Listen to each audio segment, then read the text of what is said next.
애굽에 내렸던 재앙 세 번째, 네 번째 2와 8위 때에 대한 말씀입니다. 하나님의 말씀을 청종하는 신자들은 구원의 자리에서나 하나님의 말씀을 거부하는 세상은 심판을 받게 되죠.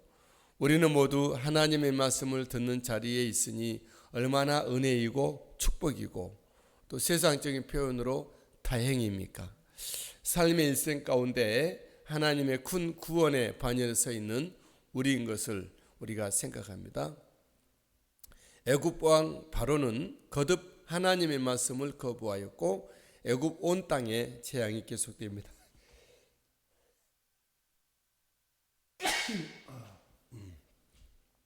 애굽 온 땅에 재앙이 이제 계속되게 되는 거죠. 세 번째 재앙으로 이 재앙과 네 번째 재앙으로 8위 때 재앙입니다. 이 재앙에 대한 말씀이죠. 모세가 지팡이로 땅을 치자 땅의 모든 티끌이 이가 되어 사람의 몸에 오릅니다. 16절 말씀이죠. 여호와께서 모세에게 이르시되 아론에게 명령하였기를 내 지팡이를 들어 땅의 티끌을 치라 하라. 그것이 애굽 온 땅에서 이가 되리라. 모세의 지팡이가 아니고 아론의 지팡이였군요. 아론의 지팡이로 땅을 치게 합니다. 17절 그들이 그대로 행할세 아론이 지팡이를 잡고 손을 들어 땅의 티끌을 치매 애굽 온 땅의 티끌이 다 이가 되어 사람과 가축에게 오르니라고 말씀하고 있어요. 하나님의 말씀을 듣지 않고 거부했던 바로 왕 때문에 애굽의 온 사람들은 그들의 주변에 있던 티끌이 이가 되어 그들의 몸에 올라 깨물고 있는 것입니다. 애굽의 술사들도 이렇게 따라하려고 했으나 할 수가 없어서 그들은 이리 하는 말이 이것은 하나님이 하시는 일입니다. 하나님의 권능이다 말합니다. 티끌이 이가 되었다니 생각만 해도 끔찍하죠. 바로는 이번에 말을 들을까요? 바로는 이번에도 요지부동입니다. 19절의 말씀에 요술사가 바로에게 말하되 이는 하나님의 권능이다 하였으나 바로의 마음이 완악하게 되어 그들의 말을 듣지 아니하였으니 여호와의 말씀과 같더라. 세상은 이처럼 그 단단함, 그 무지와 우매와 교만이 하나님의 말씀 거부함이 아주 단단한 껍질로 되어 있는 것. 잘 깨지지 않고 벗겨지지 않고 하나님의 말씀을 듣지 않습니다. 여전히 세상으로 갑니다. 나는 정말 이 세상을 하나님의 말씀으로 움직여야 되겠다고 정치가가 되거나 문학가가 되거나 그렇게 해요.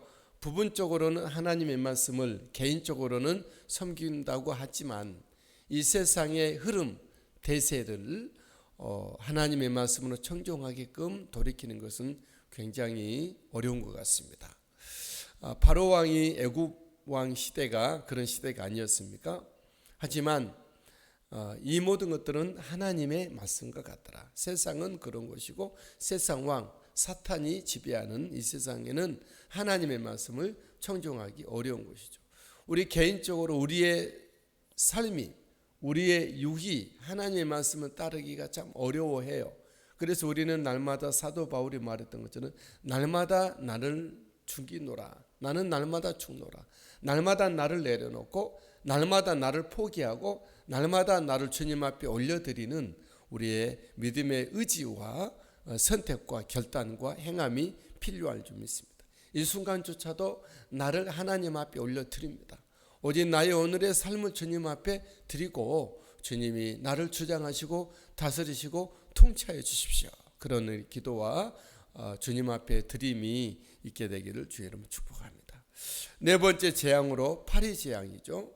하나님의 말씀을 듣지 않는 바로 왕과 그 애굽에는 네 번째 재앙이 임하죠. 파리가 가득하게 된 것입니다. 바로 왕에게 대한 하나님의 한결같은 말씀은 이것입니다. 내 백성을 보내라. 그들이 나를 섬길 것이니라. 20절 말씀입니다.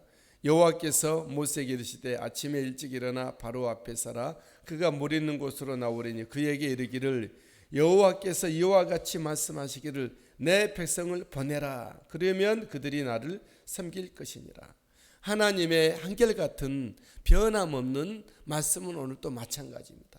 하나님의 선택받은 백성들을 세상은 더 이상 붙잡지 말고 구려하지 말고 내보내라. 하나님 앞에 마음껏 예배하고 유감없이 섬기고 경배하도록 하나님의 백성들을 내어놓아라. 세상은 잘 내어놓지 않죠. 영혼들을 붙잡고 있고 예수 믿는 신자들의 발목을 붙잡으려고 하고 있습니다. 그러나 하나님의 말씀은 계속해서 하나님의 백성, 내 백성을 내놔라. 그들은 하나님께 나가고 하나님을 예배할 것이고 하나님을 경배하는 자로 섬길 것이다. 저들이 내 절기를 지키리라. 그런 것입니다. 우리를 하나님이 천국으로 데리고 가실 텐데 그 이유가 무엇입니까? 하나님을 섬기기 위한 것입니다. 우리가 천국에 가면 다른 것 할 것 없이 하나님의 섬기는 것이 우리의 전부일 것이고 우리의 일상일 것이고 우리의 삶일 것이고 그곳에서 그 모습에서 우리를 발견하고 우리의 행복과 복락과 생명의 은혜를 누리게 될 것입니다. 이 땅에서도 우리가 하나님을 섬기는 것 최고의 가치로 여기고 하나님께 나아가는 것을 부단히 우리가 노력하고 우리가 애를 써야 될 줄 믿습니다. 하나님의 말씀을 듣지 않는 바로에게 이번에는 파리떼로 심판하시겠다 말씀합니다. 21절 내 백성을 보내지 아니하면 파리떼를 보내리니 집집에 사는 땅에도 가득하리라. 집집에 그 온 땅에도 가득하리라. 실제 바로는 하나님의 말씀을 거부했기 때문에 그런 일이 일어나고 말죠. 24절 말씀이죠. 여호와께서 그와 같이 하시니 무수한 파리가 바로의 궁과 그의 신하의 집과 애굽 온 땅에 이르니 파리로 말미암아 그 땅이 황폐하였더라. 생각해 보십시오. 그 시커먼 파리가 막 그냥 있는 것입니다. 앞길에도 있고 방 안에도 있고 심지어는 먹던 음식의 그릇에도 가득하게 담겨 있다. 생각해 보십시오. 정말 견디기 어려울 것 같습니다. 여러분, 하나님의 명령은 그런 것입니다. 하나님의 백성들로 하여금 세상으로부터 탈출입니다. 세상으로부터 탈출, 육으로부터 탈출. 내가 지금 묶여 있는 어떤 세상의 그 어떤 부분으로 탈출입니다. 그리고 하나님께 나아감, 그리고 예배함입니다. 세상은 결국 애굽의 술사들이 일을 생기게 하려 했으나 그렇게 하지 못하였고 오직 하나님만 하시죠.